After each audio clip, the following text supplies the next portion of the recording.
All right. Thank you, Rafi, for recording. Without further ado, we're going to get started now. Hello and welcome to the Roundtable Podcast. My name is Shogun. Joining me today is my good friend Drewish for the second time.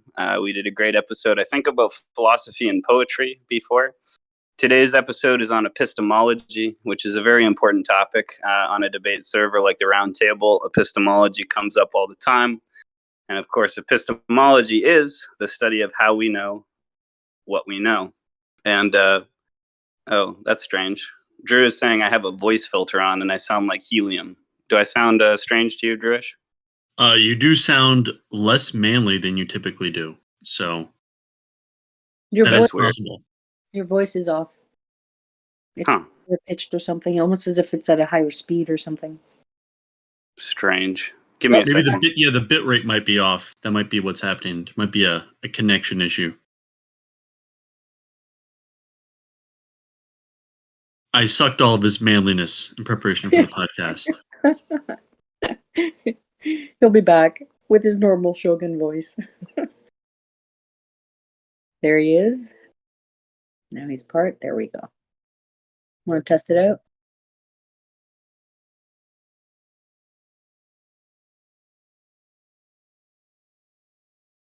Give it a go, Shogun. Are you able to speak, Shogun? Oh no. Just give him some time to work out the technical difficulties. He's back. That's Test okay. it It's out. easy to edit out big chunks of nothing. Yeah. We cannot hear you right now, Shogun, if you're saying anything.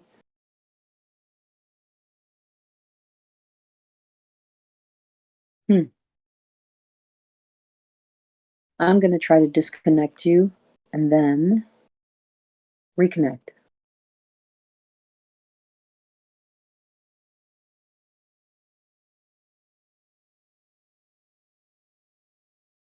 We still cannot hear you. So strange. You want to try disconnecting again and then just maybe restarting your Discord? I can Okay. wait. I can wait a couple minutes. It's all right. Yeah. Shogun, we cannot hear you, just to let you know. I'm going to disconnect you, Shogun. I can suggest you restart your Discord and then come back in.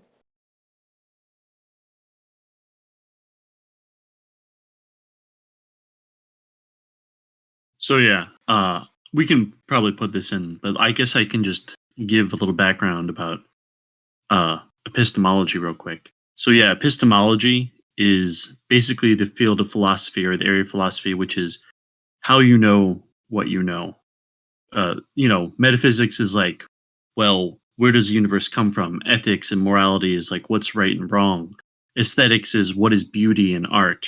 But epistemology is kind of like, all right, how do you test that? It's, there have been different approaches, broadly speaking, to epistemology. There are logicians who try and take everything from first principle and go from there. There are empiricists who just say, run more tests, and so on and so forth. There, broadly speaking, there are different approaches to epistemology. Some believe in revealed truth. Some believe that truth has to be found. There's some that reject the notion of truth with a capital T.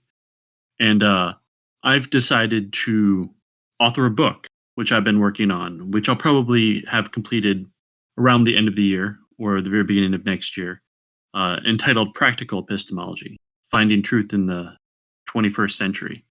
And the reason I did that is because so many of the, or decided to take on this, is so many of the books about epistemology are so impractical. They're so disconnected from reality, and they have nothing to do with the real world and only have to do with things theoretically. And I believe that the most effective means of not only teaching philosophy, but using it, is to look at it through the lens of the real world and how it might be applied. And I'm the kind of person where I have something of my own approach to epistemology. And I decided that the best way to share things that I think are timeless and rules that really apply universally for epistemology would actually be to ground it in a particular time, in a particular place.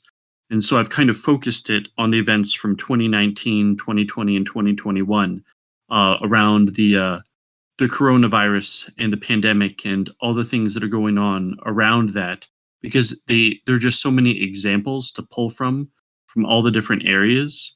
And so while there are a lot of lessons about epistemology which are not confined to the current times, it serves as such a way of making the timeless also poignant and timely. And I feel like grounding these lessons in examples that people can actually relate to is important. So, Shogun, is your mic working now? I sure fucking hope so. You tell me. Yep, you're back. Hallelujah. Stage, for some reason, it locks me out of my audio for some reason. Sorry for my language. That's fantastic. So I didn't get to do my little ritual at the beginning where I said, welcome to the Roundtable podcast. So now my OCD is thrown off. But that being said, I'm very interested in getting into this book that you're working on, Drewish, on epistemology. So first of all, is this a future project that you're planning, or is it something you've started? Oh, I've definitely started it. I've completed, in rough draft, about 7 of the chapters. I've mapped out the chapters in the outline, and I've written in its entirety the last chapter, which is simply entitled TLDR, Too Long Didn't Read, and which is sort of, if you don't care about supporting arguments, you don't care about any evidence or giving any justification or going into details, and just want the executive summary that just touches on things, that chapter is there for that purpose. And after some initial questions and back and forth, but before we open up to questions from everyone else, I mean, it's only about 5 pages. I'd be prepared to read that last chapter to kind of give a brief overview of what is covered in the rest of the book. Well, 100%. We'd love to hear you read an excerpt. But before you do, I think we should go through a basic interview to get some of this out, because we may be very familiar with concepts like epistemology. A lot of people will not have heard of it before, right? So you may have gone through this when I was out of the room. But why don't we start first with just the basic definition of epistemology, unless you did already provide that? Yeah, I kind of went through different areas of philosophy and how epistemology is kind of how you know what's true in comparison to different other ones. So I did while you were setting up Mike's stuff. Perfect. Sorry, I'm glad. So that being said, what is your take on that? What is the rule of thumb or the strategy that we should apply, in your opinion, to differentiate false information from good information, lies from truth, hallucinations from reality, right? These are the kind of questions we're wondering. How do we know we're not dreaming? How do we know we're not crazy? How do we know we're not being lied to? How do we know we're not using wrong information? So do you have a sort of a philosophy on this? I do. And there are a couple of, a little bit of background. I would have considered myself at one point to be part of what is broadly considered the skeptical community.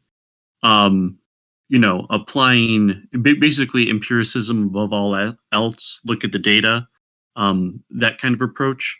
But one thing which I took away from being embedded within that community for some time was that while they're very coherent in explaining the problems with individuals' perceptions and how we can fool ourselves, they don't really analyze the failures in institutions very much. And I think a lot of that has to do with the fact that, honestly, we are intuitively better at figuring out when a person is lying than when an agency is lying, because we can empathize in some sense with other people. We interact with a bunch of other people.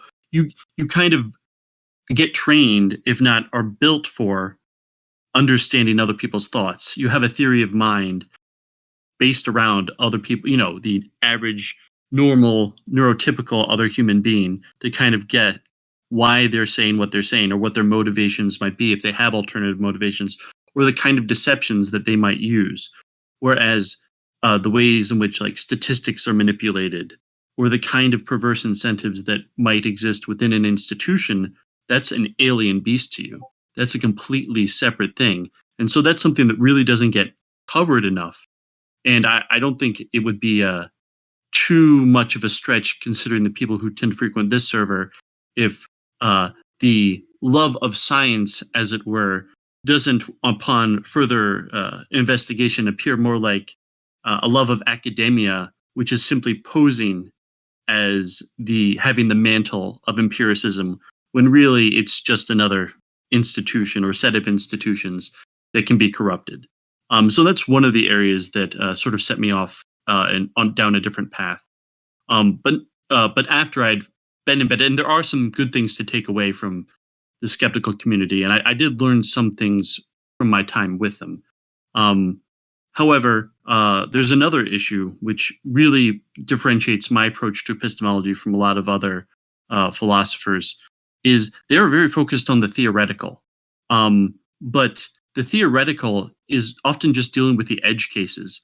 Well, what about this particular scenario that I can imagine in my head? But that actually just gets in the way. That's like man bites dog. That's trying to do something clever and think about a flaw. But people operate using heuristics. We operate using shortcuts, ways that we just deal with information in patterns. We can't do all of our thinking ourselves. We have to trust other individuals. And so both knowing what serves as good evidence and what good criteria are for a claim on its own merit, yeah, that's important. But understanding how you can trust a source and what sort of sources you can trust and why, that's just as important, because everybody's putting faith in something, whether they admit to it or not. And being honest and introspective and upfront enough with yourself in order to admit what you put faith in is a whole other thing that a lot of people never even get there. But I've rambled on enough to answer your question. Hopefully that answers your question and then some, and leads to a couple more. 100%. And I just want to say, I think it was very perceptive what you said there about how people are equipped somewhat to understand another individual person's theory of mind, because they say, well, I know when I'm being deceptive or when I'm trying to manipulate someone, so I can kind of get when another person is doing that. But most people aren't dealing with policy. Most people aren't dealing with sociology or group psychology. So when it comes to the church or the state, or the organization, they're kind of without that tool to see the social entity as a being with its own agenda. And just like a human might lie, an organization has institutional reasons to be deceptive, which the average person is under-equipped. And the most obvious example that comes to mind is the media, right? People go, oh, the media's job is to provide me with the truth, without thinking, who's funding it, what's the political bias, what's the slant, who owns it, et cetera, et cetera. So I just want to reiterate, I think that's a perceptive point. And obviously, as a conspiracy theorist, social scientist, and a person with interest in intelligence, every group is basically deceptive by default, because stealth and concealment of one's motives is, all other things being equal, generally beneficial.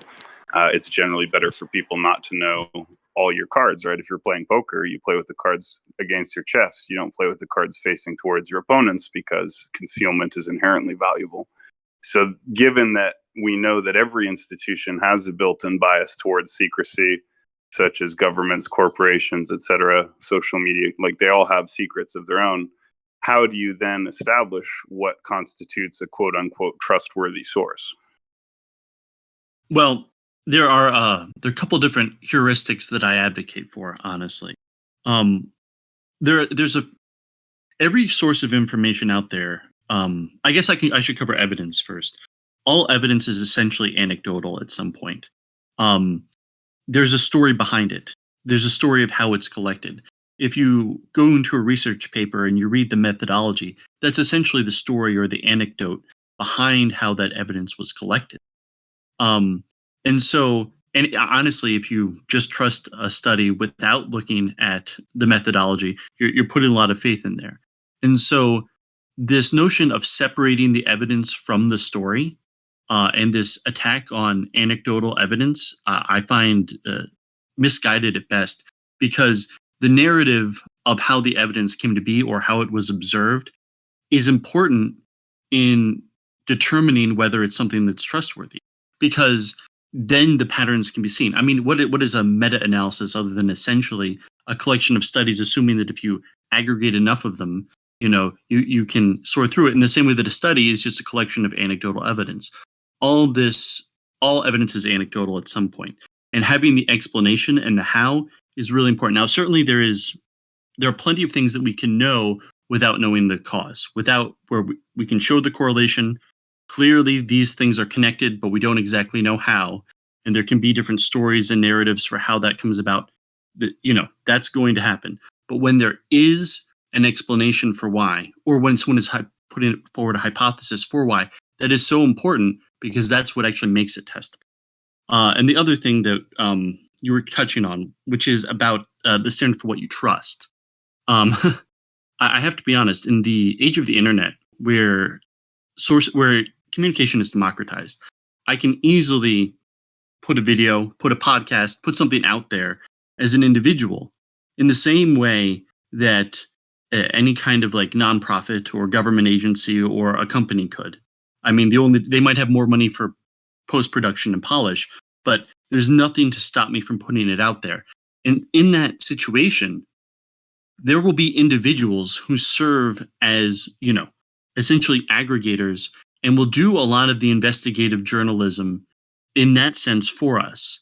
And so if you're going to outsource some of your attention, which we all have to, we can't do all the research ourselves, then why not put your trust in individuals? I guess I'm not necessarily saying sign up with a cult leader, but I'm saying if you get a collection of cult leaders that you go and you listen to, that's much better than going to a bunch of corporate outlets, especially because the difference between the motivations between individuals is much broader than the differences between institutions. Because while institutions, are very different from individuals in the way that they're corrupted, there is a convergence across institutions towards the same type of corruption, where individuals they can be wacky and crazy all in their own way. So if you trust your own ability to appraise information, or you trust your own ability to appraise other people better than to trust institutions, which by and large we all are, just because of how our brains work, I would say don't trust companies, don't trust unions, don't trust outlets, don't trust any collective entity out there as your primary source of information. Trust individuals, or if you must trust a private company, one that has a private individual owner who is also the face of the company, if that makes sense. Well, as the private individual owner of an organization who has often been falsely accused of being a cult leader, I'm inclined to agree with you. And I basically agree. I know my audience. But I mean, that's my point of view too. Like for me, the big breakthrough was intelligence, because I started out as a conspiracy theorist. Because of conspiracy theory research, I learned about intelligence. And when I was studying intelligence, I realized that it's essentially the same thing. But the intelligence people have formulated this. And so there's like this little graph that really changed my life. And I'll bring it up and post it later.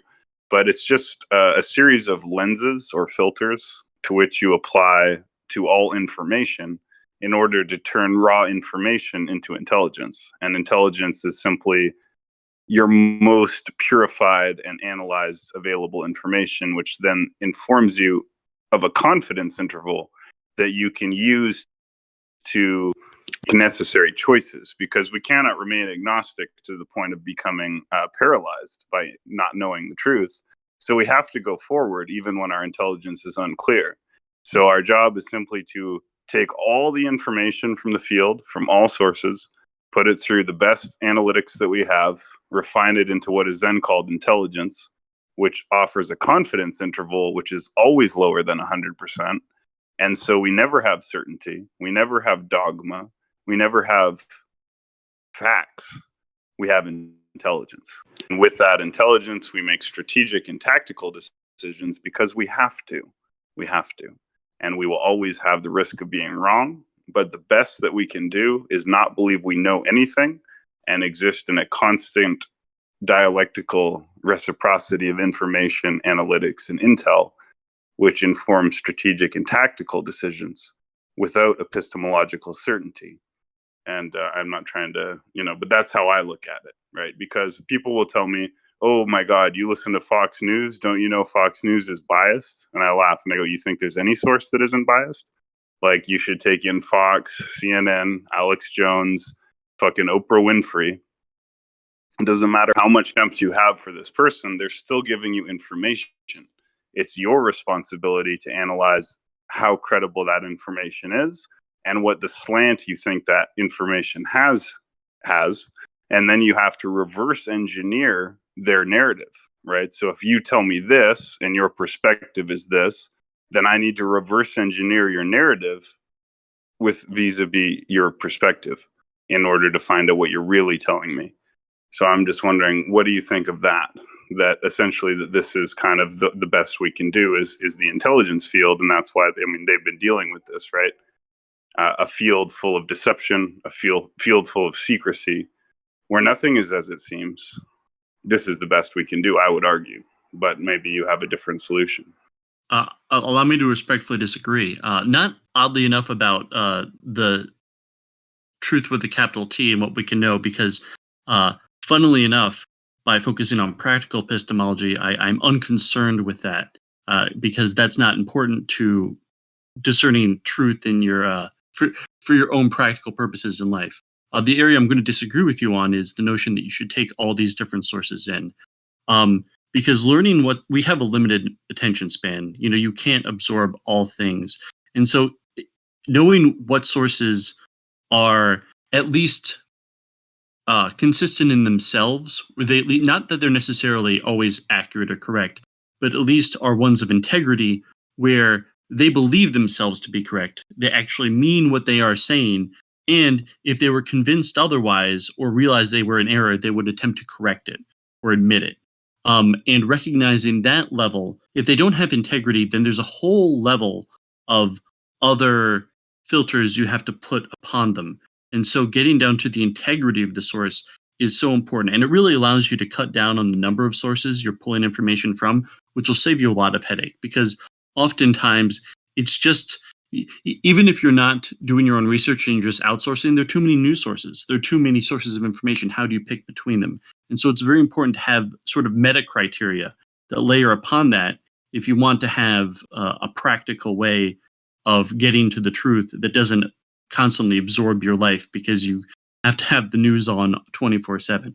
But I don't want to go too much into the detail. I need to leave some reason to buy the book, Well, everybody should buy the book. And, all my guests, all my members, I choose them as podcast guests because they have interesting and unique points of view. But you really are a remarkably intelligent, well-spoken man.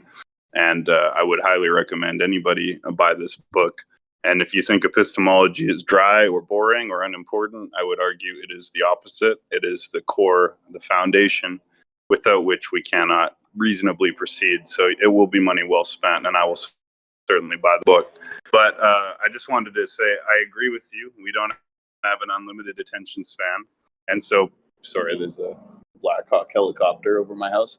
But because there's a limit on our attention and our information processing capability, we would certainly do well to prioritize quote unquote credible sources, and integrity, and honesty should always be factors that, set certain intelligence sources above others.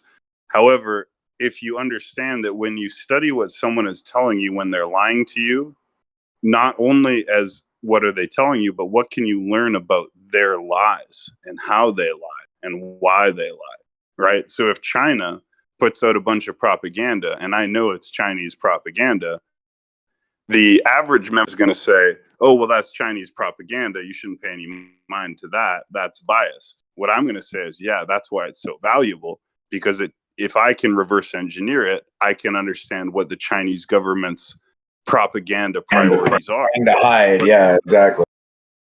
Yeah, it's reverse engineering, right? So I always say a crazy person tells me more than a sane person, and a liar tells me more than someone who's telling the truth. Because if you're lying to me and I know you're lying to me, everything you're doing now is exposing yourself. I'm learning I want to jump in real quick because it's a good point to this. So the enhanced interrogation program, which was a torture program by the CIA. So what they did at CIA was take the military handbook for when you get captured and tortured and how to resist torture, and they reverse engineered that. And that's what created the enhanced interrogation program. So the CIA literally reverse engineered hundreds of years of how to resist torture from common military practices and swung it in a way that was, they didn't even call it torture too. They call it enhanced interrogation. Exactly. So my point is, if someone comes to you and they say, okay, this guy's a known liar, a normal person might say, well, he's a known liar. Don't give him any mind. I would say, pretend you believe his lies and let him lie to you and watch him. How does his eyes look up to the left or the right? Does he put his hand to his chin? So the point is, sometimes lies are even better than the truth because lies convey how your enemy is trying to deceive you, right? But the point is, most people don't have the mental capacity, so to speak, to have, the only way to look at it is that classic conspiracy theorist in the movies, or Charlie from Always Sunny in Philadelphia, or A Beautiful Mind, where they find the crazy guy and he's got all the things on his wall, the news articles, the stories, and he's put the pins and the pieces of yarn to connect them, right? But that's really what you have to do. There are no such thing as bad sources. There's only bad analytics, right? But that being said, I don't want to tell my perspective on this. I want to get yours. So can you give us any more principles for how we should, understand our world in a domain where everybody's got a narrative and, psyops and propaganda has never been more sophisticated. I feel like what you're trying to do with this book is help, the average person be more equipped to deal with this. And so I want you to tell us some of your tips. Yeah, I think actually this is probably a really good time for me to read through that chapter because it touches on some things I've already said, as well as some other things where I really just want to, I want to plagiarize myself, if that makes sense. So I think that would, this would be a good time for me to do that. Is that okay? 100%. All right. So again, if you're uninterested in getting the details, the evidence, or any further explanation, you can get the cheat right here, and you don't have to actually read or buy the book. Just listen to the summary here from the last chapter, Too Long Didn't Read. We rely on narratives and heuristics to make sense of and navigate the world. Many of the simplified beliefs we hold are useful, if untrue, or perhaps only true given certain assumptions that we are unaware of. Holding untrue beliefs can have real consequences for our lives, so finding a way to appraise our own ideas and views is important. However, none of us has the time or ability to investigate all claims. We need to outsource much of our research to others. We do this from the earliest stages when we ask questions about how and why things are as they are. Understanding how the world works generally and having standards for appraising claims on their own merit is important. Just as important, though, is knowing how to gauge the reliability of sources. For determining the accuracy of claims, as well as the integrity of a source, no heuristic is more useful than consistency. The question, does it conform to its own standards, will take you a long way. Further, when in doubt, always get the explanation from the horse's mouth. Relying on a proxy to fairly and accurately present the ideas of another party is just adding an extra step that allows for obfuscation and misrepresentation. Always seek out an explanation for the how of each claim, as that's where the meat of understanding lies. Sometimes the cause won't be known. Patterns and correlations will be shown, but the mechanism still undetermined. Much of the world is still a mystery, and in that space various theories might take root. Then a battle for the null hypothesis occurs, where different ideas are promoted as the de facto explanation, not because they are proven, but because they cannot be disproven. Here trust becomes even more important. Though attempts to compel you into agreement rather than convince you are the surest red flag. Those who would force you to agree might be correct on the point, but that approach will make them immune to introspection, and they will quickly become wrong by either avoiding or preventing criticism. People increasingly put their trust not in their own social circles or local community, but in institutions and parasocial relationships with personalities they only see and hear on screens. Institutions have their own set of fallibilities and flaws. People are empathetic creatures with mirror neurons and countless hours of human interaction. They are able to intuitively understand the ways and reasons individuals become untrustworthy. This is not so with foundations, organizations, and agencies. Now that the internet has distributed and democratized the nature of communication, there is no good reason to place your trust in an institution's reputation over an individual's integrity. The danger of information that only flows one way, without commentary, is its capacity to exclude related information, often called lies by omission. At the turn of the century, the rule, "don't trust an article with no comment section," was for a time valuable. Now, widespread moderation and censorship of comments allow outlets to have the appearance of public response, where no real criticism is ever allowed. Whatever you might think of free speech as a concept, it is an integral part of finding the truth, as the truth should be able to withstand its critics. This controlled flow of information allows for the existence of open conspiracies. A popular argument against conspiracies is expressed by the question and statement, "Do you know how many people would have to keep quiet? If that were true, somebody would have said something." With an open conspiracy, somebody is saying something. In fact, many people are expressing, sharing, and discussing information that is simply not allowed on the airwaves or print by official channels. Only after the truth manages to break through to enough of the populace that these reputable sources can no longer hide it is it acknowledged. Then it is considered breaking news, despite being old hat to those who get their information from outlets that were not intent on stifling it. While this might incline one to support attempts to teach critical thinking and media literacy, most such programs are a farce. They instead cherry-pick cases to contrast good, reliable media with misinformation, where the reliable sources are often those, actually always those, approved by institutional powers. History is littered with cases where the experts were wrong. Understanding what the advocates for the truth had to struggle through and sacrifice in order to be heard would likely not instill a deference to authority. So expect these stories to either be absent from these curriculums or for the established orders to paradoxically claim that they are in fact the rebels and the underdogs. Of course, there's a lot to be gained personally if one simply becomes an apologist for the powers that be. The system is such that sycophants, with no standards save their own advancement, thrive. Even if that is repugnant to you, and the carrot would not motivate you to compromise your views and values, what of the stick? You can fight the power for your entire life, be martyred for your cause, and yet have your legacy and life twisted and distorted until you are portrayed as their champion. Knowing that, how important is the truth to you, really? And that's the last chapter.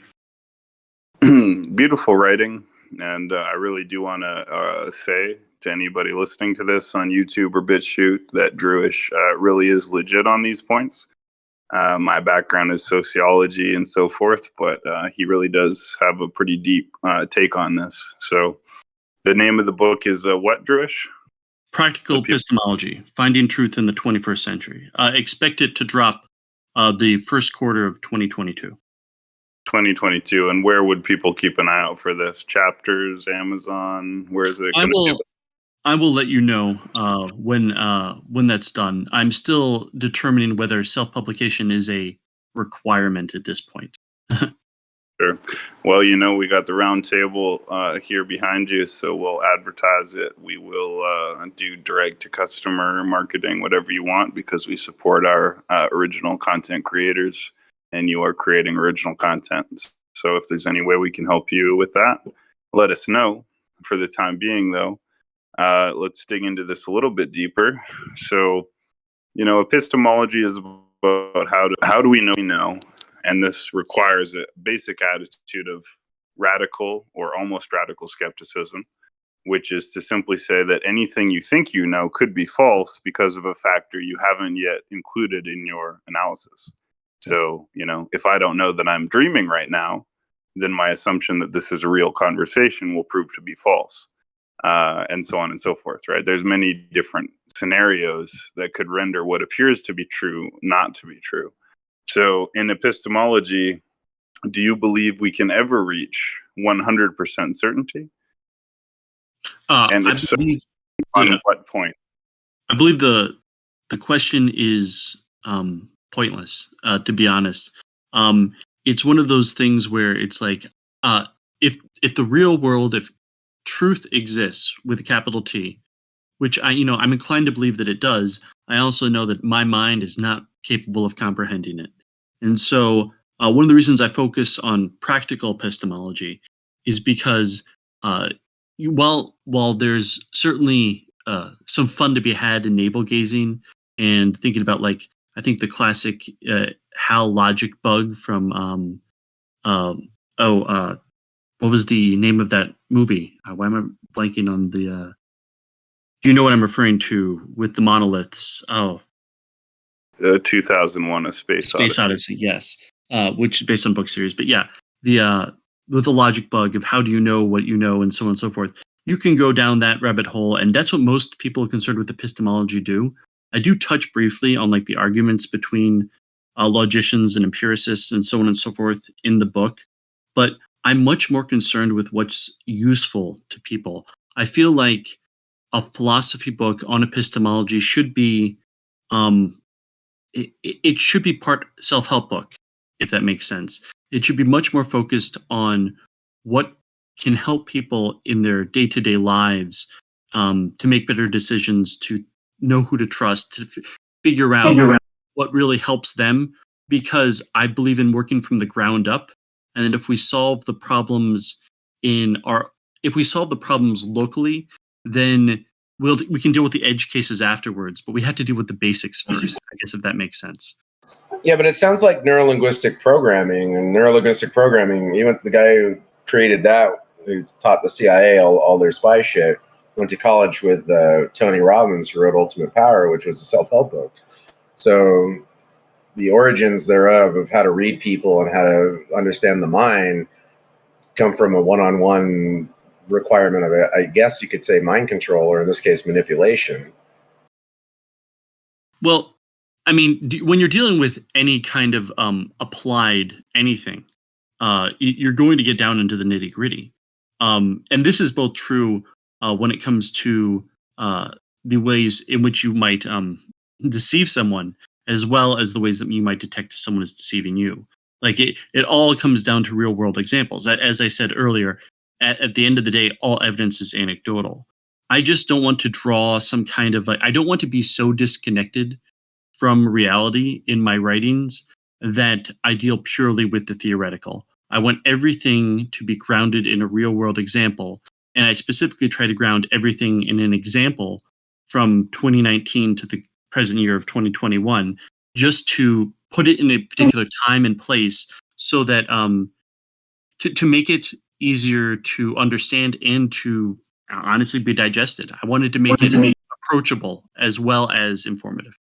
Well, yeah, but if you're going to write a nonfiction book, though, like, you put enough effort into it to think that it's going to change somebody's mind and change them somehow. You know what I mean? Like, so is that a secondary goal, or do you just want to have, like, a rule book out there that you made, or, like, you know what I mean? Like, well, I mean, 2 points. First of all, changing someone's mind is secondary to giving them the tools to change their mind if they want to, or to change their approach. You can change somebody's strategy without necessarily changing their mind. And if that's what people take from it, that's what people take from it. I don't presume the various authors or the various readers. And I would go ahead, I'm sir. sorry, I didn't mean to interrupt. Well, but I was saying that's what I meant. Did you intend to then make something that will just be a foundation for people, or did you actually meant to be a groundbreaking scientific study on what you believe epistemology to be? Like, my target audience for everything I write is my daughter. I basically say, okay, I have things which I would like her to know, to pass on to her, to prepare her for the world.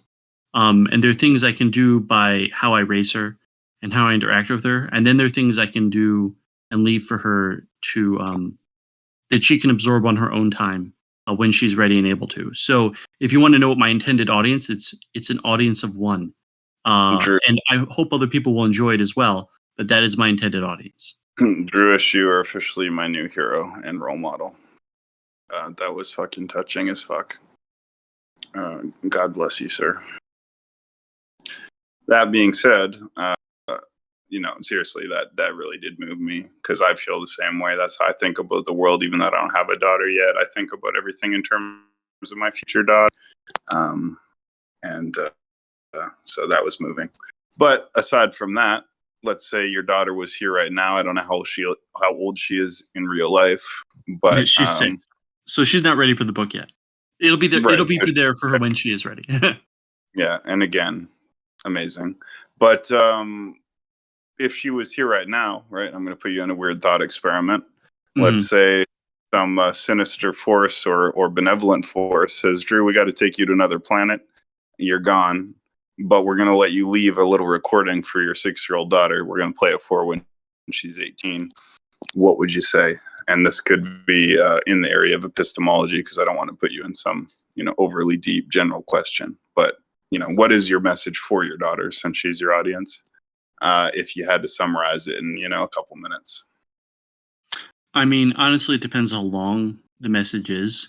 Like, if I'm only allowed to leave, I say something very different if I'm allowed to leave her like a 60-second, voice message than if I'm allowed to leave her like a 2 meg file. Because if I'm allowed to leave her a 2 meg file, man, I'm writing a lot of text, Let's say it was like the Voyager, where you have to get in gold print, or like L. Ron Hubbard, where they printed a gold disc and they put it on a satellite that's now past our solar system. So if you could fit it onto a disc, so basically 12 songs and some records of your DNA or something. Well, yeah. But the point is, you don't have a hard time limit, but you only get one take, and it's in the line of truth and epistemology. So what would you want her to take away? I could only leave her one sentence. I would say, my hope for you is that you will love your children as much as I've loved you. Well, that's very sweet, and I agree with that. But if you had to take it to a longer message, what would it be? Especially, again, in the area of truth and how to think about reality. Well, that's in some sense why... Wait, is my mic? I thought it broke for a second. That's why I'm writing this book, and also, the poetry collection. I have a few other things which I endeavor to create. Where, I have a list of things that I'm creating. Essentially, I'm taking on that task right now without being given it. Honestly, what I talk to her about and what I do with her on the day-to-day is the most important. But I am leaving these time capsules as I create them for her, precisely because I know that one day I won't be here. And so you're asking me a question when I'm like, well, I'm here because I'm already working on the answer, This podcast will be one of those time capsules, right? Because she can read your books and she can see your words, but in this case, she'll be able to hear your voice. And I can tell you that has a whole extra level. So summon your wits, and consider that in 12 years, your daughter's going to hear this podcast, and this message is for her. But the topic is epistemology, right? So what do you want her to hear, which will then be useful for everybody else, on the topic of epistemology when she reaches the age of majority, when she can understand these things? I guess if there were a single lesson I could give her specifically about epistemology, it would be that it falls to her to be clever, but when it comes to the people she trusts, it's way more important to trust the people who care about you than the people who are clever, because clever people just might be better at deceiving you, where the people who care about you and legitimately want what's best for you, while they might not know what's true, they won't intentionally deceive you the same way. Beautiful. Absolutely. Okay, but hold on, that breaks it down on the whole concept of cleverness. I mean, like, the definition of clever doesn't mean smart and funny. Like, I'm just saying that integrity is way more. I get the point, but is way more important than intelligence when it comes to relying upon a source. And I think that's 100% correct, because again, what you're saying is the people who have your back are more important than the people who make a pleasant sounding argument, and the people who care about you are more important than the people who appear to be intelligent, at least in terms of the epistemological validity of what they tell you, because it is love that motivates sincerity. Without love, why would you be sincere? And I just want to admit something. I actually am quite unusually intelligent, and that's been proven through my academic record and so forth. But occasionally I meet people who are evidently more intelligent than me. And when that occurs, I like to acknowledge it because that maintains humility. Drewish, I don't know what your educational background is, but your linguistic, sociological, and sort of analytical skill is quite advanced. So I just like to acknowledge that in the spirit of real, recognize real. And again, advise that people really do pay attention to what this man has to say, because from where I'm standing, he's talking an awful lot of good sense. Well, thank you. I don't know that there's any way to respond to that other than to say, my head's big enough. I don't need you stroking my ego. But thanks. Yeah, it's not about stroking your ego. It's more about letting other people. Man. Yeah, I get it. But I'm letting other people know that from where I'm standing, you should definitely pay attention to what this man says. And that ties right back into the topic of the podcast, which is, how do you know who to trust? How do you know what sources to consider? And I have my system. And from where I'm sitting, I would pay a lot of attention to what Drewish says, because he's showing a mixture of moral integrity with intellectual rigor and intelligence and logic, which is actually a fairly rare combination. And I argue it's about as close to a complete combination as you could get, because most sources suffer from failure in one or more of those areas, right? If you have an intelligent person who's immoral, an immoral person who's unintelligent, either of those is going to have problems, so on and so forth. So, that's what I think about that. So actually, can I ask you about that? What is your academic background, if you have one, or how did you become interested in these topics? Well, I only have a bachelor's degree. In my testing, I actually scored the very, very high when it came to abstract thinking language. Like couldn't do any higher, but only gifted when it came to mathematics. But I knew the money was in computer programming, so I got a degree there and started working as a computer programmer because the money was in the math. So I work as a computer programmer full time for a banking institution. We'll just leave it at that. And I would actually say that my what drove me into thinking deeply. I mean, I'm the eldest son of a reverend, and when you are raised in that sort of environment, the big questions don't get avoided. They're just part of the conversation at least once a week. So I was always kind of driven to think about these things. And one of the things I found very frustrating in the humanity classes and things I had to take in school was it was like, I can get good grades. All I have to do is play the "Aren't I So Clever" game. I'm like, yeah, okay, but this is not about actually producing anything or actually solving anything. It's just a big game of how clever you can appear, and it's a one-upsmanship. It's a showboating game, and that was very frustrating to me and annoying. And I always kind of liked. I mean, if there are two areas of philosophy that I love, they're epistemology and aesthetics. Especially didactic art. And I know I touched on this last time in the other podcast I did regarding the poetry that I write and so on and so forth. But I really think that the two areas of philosophy that I love the most are, how do you know what's true? But then also how to communicate that which I've learned, how to express ideas in the clearest form. And because, man, you can you can write 500 pages and it can be a slog to get through, and there'll be maybe 20 sentences worth picking out. Or you can spend just as much time writing 5 pages and have them be the best, freaking most insightful pages that anyone's ever read. And I would much rather do the second. I would much rather create things that are tight, that are worth sharing, are worth putting the time and effort to, and respect the time of the audience and the people who read them, or listen to them or watch them, and so on and so forth. Because that's how you make something of value. That's how you make something that, I mean, the way that you communicate ideas, that's the other thing I'm passionate about. So hopefully that answered your question. 100%. And, what you just said reminds me of something I used to say to my friends all the time, to the point they get exasperated, but I'd just say, measure twice, cut once. And basically, that's that old axiom. But, I wanted to say, Drewish, I think you should consider doing a series of some kind. It could be philosophy, whatever, but we should do a series of events, because I got to pick your brain on several different topics.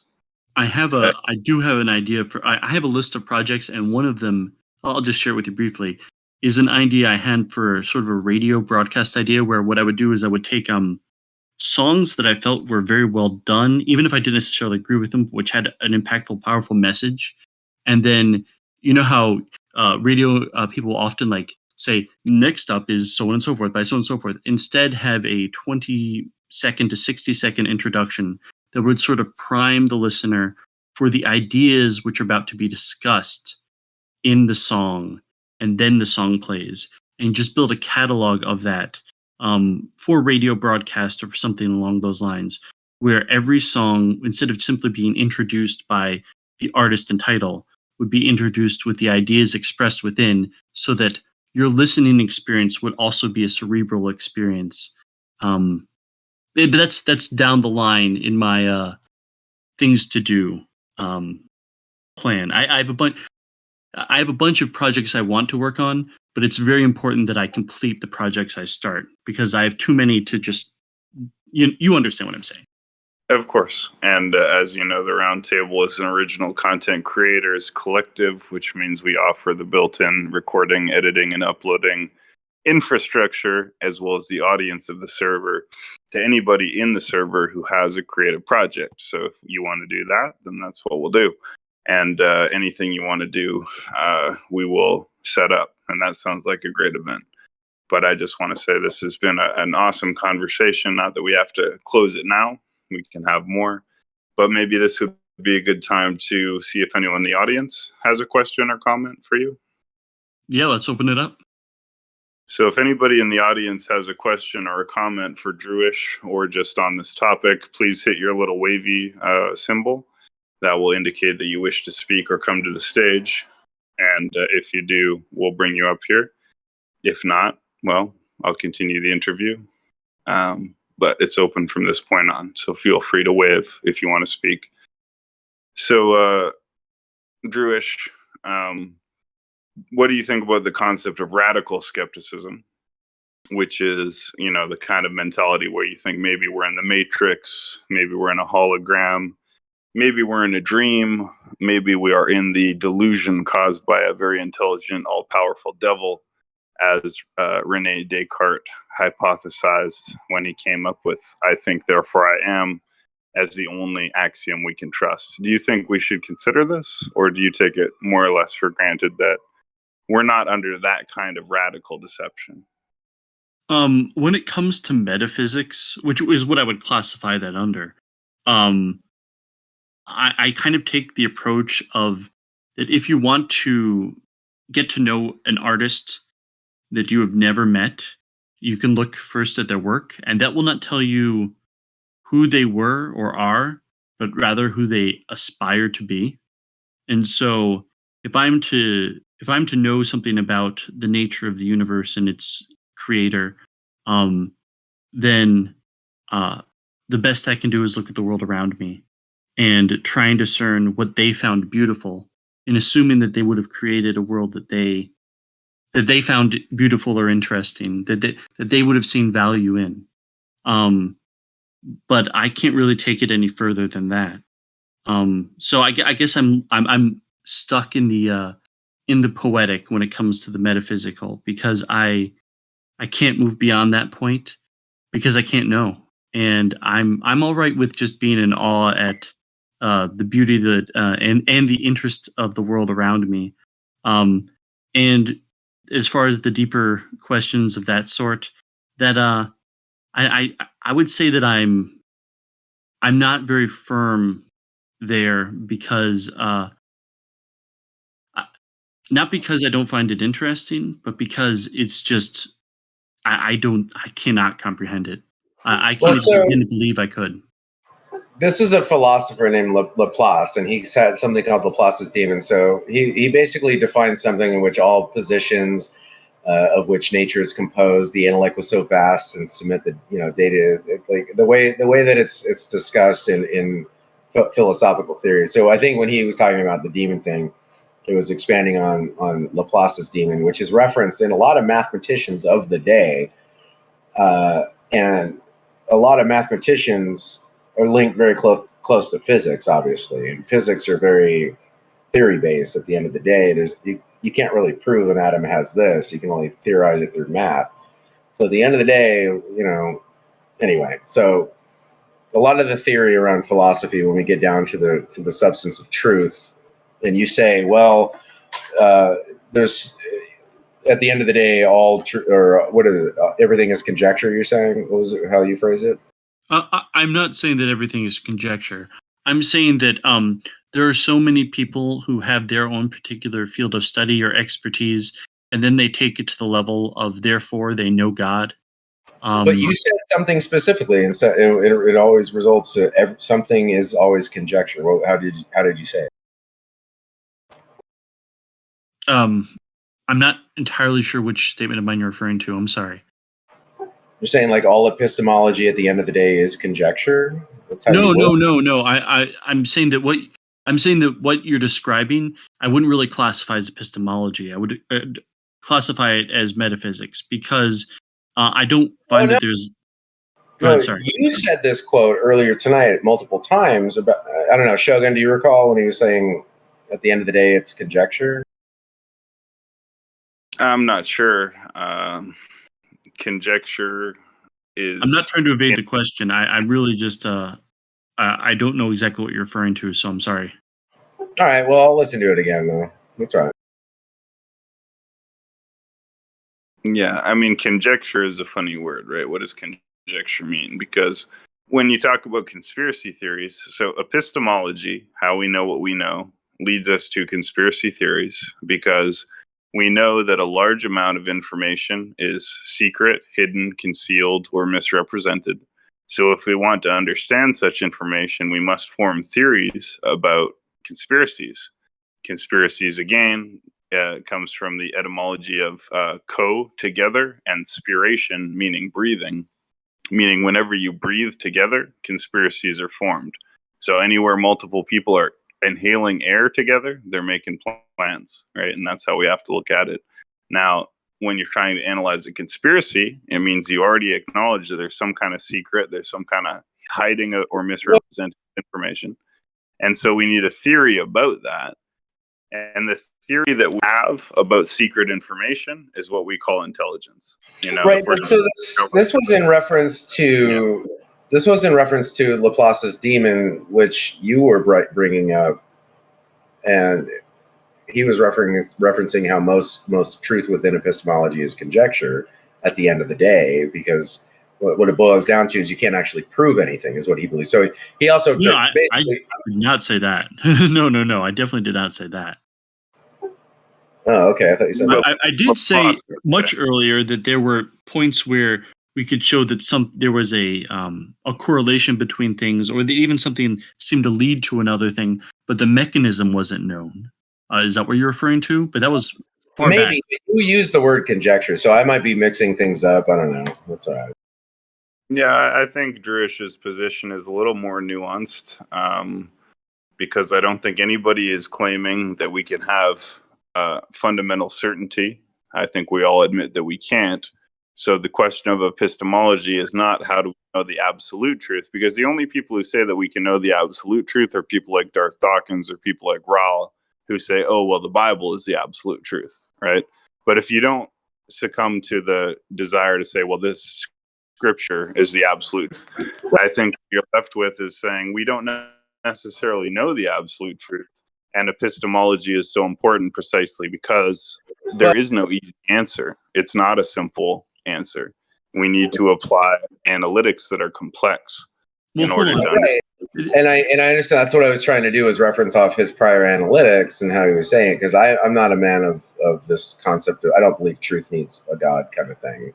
And I also didn't want to go into the metaphysics of it either, so I was kind of miffed at that, because what I was bringing up was something you literally said, and I was trying to.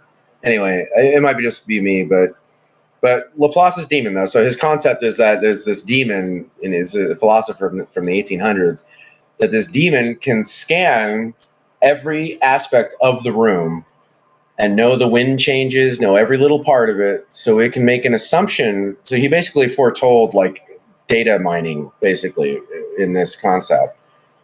In the assumption that the demon would know what you're going to do based on your prior your actions, anyway, it's philosophically, you might want to check them out.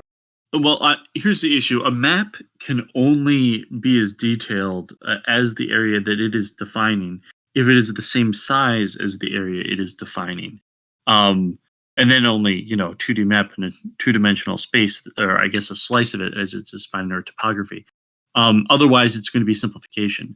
Now, it is true that sometimes a simplification can be a collapsed probability where, quantum interactions at some point seem to collapse to something approximating Newtonian physics to such a high degree that Newtonian physics will get you there, 99.9999% of the time, and so on and so forth, within a certain scale. And so you can then represent something far more complex with a simpler heuristic in order to do that. But it's still a heuristic that will have limits in what it can apply and the levels at which it applied a narrow scope, because Newtonian physics breaks down at very small and very large scales. And so the entire concept of omniscient machines that exist within the reality that they're supposed to be omniscient without is it's ridiculous to me. I'm just going to put it, unless it exists beyond the plane in which it is supposed to be aware. That's certainly a possibility. But if it's a machine, an AI, or that sort of thing, no, that's ridiculous. To break down mathematics so the current mathematics within theoretical physics we have for black holes the math literally breaks down, and that's why we define it as a black hole. We've not observed it, we've not done anything else. We only have mathematics from a physicist that tells us it's right, and then we look at it. So and we can go into like detailed how we can tell what's real and what's not when the people who are the authorities themselves will have to admit how much they're guessing, because it's just that unknown. But that's one of the reasons why when I'm writing a practical epistemology, I'm trying to focus on what people can do in their lives, not because I hate the non-practical epistemology or I'm not intrigued by it, but because it's such a trap to fall into. It's such an easy trap to fall into. Well, then if you want a selling point for that shit, figure out how to tell people that the guys that are telling you the truth are guessing at some point, and at which point they're guessing and why. That would be a very good philosophical, for me. I would sit there and listen to that shit all day. I actually have a whole lot more respect for the fields of science where they admit the limitations of what they know. Unfortunately, those are becoming fewer and fewer, as not because we're learning more, but because the mechanisms by which orthodoxy can be challenged are becoming fewer and fewer. But I do have a chapter that specifically deals with that, called Science is Not Self-Correcting, which tackles very directly the claim that science is self-directing and explains why it is at present not. So I deal with that topic very directly, and I do not pull punches, and I focus entirely on if you're coming this. I kind of want to read that. You know what I mean? Like, I think that's what I would want to read as far as my understanding of philosophy, science, and so forth. Cool. I have a chapter to sell the book to you on. Yes. Yeah. Sorry, go ahead. Well, like what a philosopher thinks when a scientist is wrong, because he's following all the scientific principles and the Socratic method and how science is created. But so, what can corrupt that and why? Well, the corruption of the institution. Go ahead. Sorry. Oh, I was going to say, is it ego of the man who has a doctorate? I have a doctorate, so I don't think anybody can question me. You don't have a doctorate. How could you question me? You know what I mean? Or is it just... Is it political? Is it monetary? Is it, There are a couple of things. I also have another chapter towards the end called the I believe it's The Allure of Elitism. I might be, or is it The Temptation of Elitism? It's one or the other. I forget which one I settled on. That deals with all the practical and pragmatic reasons why knowing everything that you now know up to that point in the book, why it might still make sense for you personally, and why you might be tempted to just say, okay, I will use this knowledge to game the system, to become part of the system for my own benefit. And to be honest with ourselves about that temptation, about why it exists and why people might do this. In the same way that I open with my first chapter about talking about why believing in even absurd conspiracy theories is practically useful for some people. I'm really not trying to dehumanize anyone in here. I go really hard on institutions and even certain thoughts and philosophy or philosophies that I think are just wrong by pointing them out, but not against people, because the people themselves, I want to offer them, anyone who reads this and finds themselves in some of the, what you might describe as villains, I want them to see a path to atonement. There's another chapter called Don't Be Right, Become Right. I don't want to give away the whole book. I should stop. I'm going to give away, I guess, a summary of the book. Even if you understand all the chapters, you still don't know the content. So, but go ahead. Sorry. Well, I was going to say, like, I think there is a vast discretion with the things that are going on within the world of philosophy and of course college and teaching. So we're figuring out how to teach people all over again with the internet. And so I think there's a divide in how people are taught. And so I'm not saying, hey, writing a book isn't going to do this, but maybe you should have made a bunch of videos about it. And if, you know what I mean? Like, because I mean, you could write it all down. You could try it. They might read it in a college setting, which I guess is your intent, but your original intent, you said, was for your kid, which is fine. But well, the point is, we'll get him on the podcast to do an audio form, and he'll write the books as well, and continue to elaborate his ideas, which I think is absolutely important and good. So, Drewish, this has been an awesome podcast. We got a lot out. I just want to ask, is there anything else that you wanted to make sure we covered before we start wrapping it up? No, I just probably should have waited to do this podcast until right before I was releasing the book. But again, I'm not really motivated by financial incentives. But oh well. No, dude, it'll be great, dude. Any book on philosophy is a fucking good addition to the world, man. I agree. And also, it's not like you only get one shot. As you know, we're here every day. So when your book is ready, we'll certainly do another episode at that point to promote the book and discuss how it's developed as you finish it. So no worries there. But why don't we ask you a final question? Do you have a final takeaway message for the audience, both the live audience in the room right now and the YouTube and BitChute audience who may hear this in the future? A closing remark? Sure. No one ticks me off more than people who feign humility, saying, oh, but by the way, you should question me, yada, yada, but they don't actually mean it.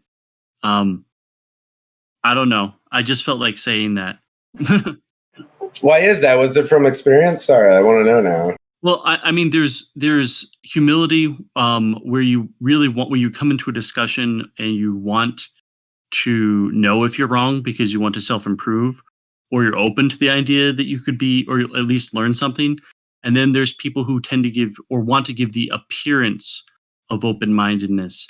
And nothing frustrates me more than that, because those are people who are that sort of person is someone who is aware of what they're doing to such an extent that they have taken it to a level where they are they're not just taken along for the ride. They are actively deceiving people knowingly and putting forward they are liars of the highest caliber.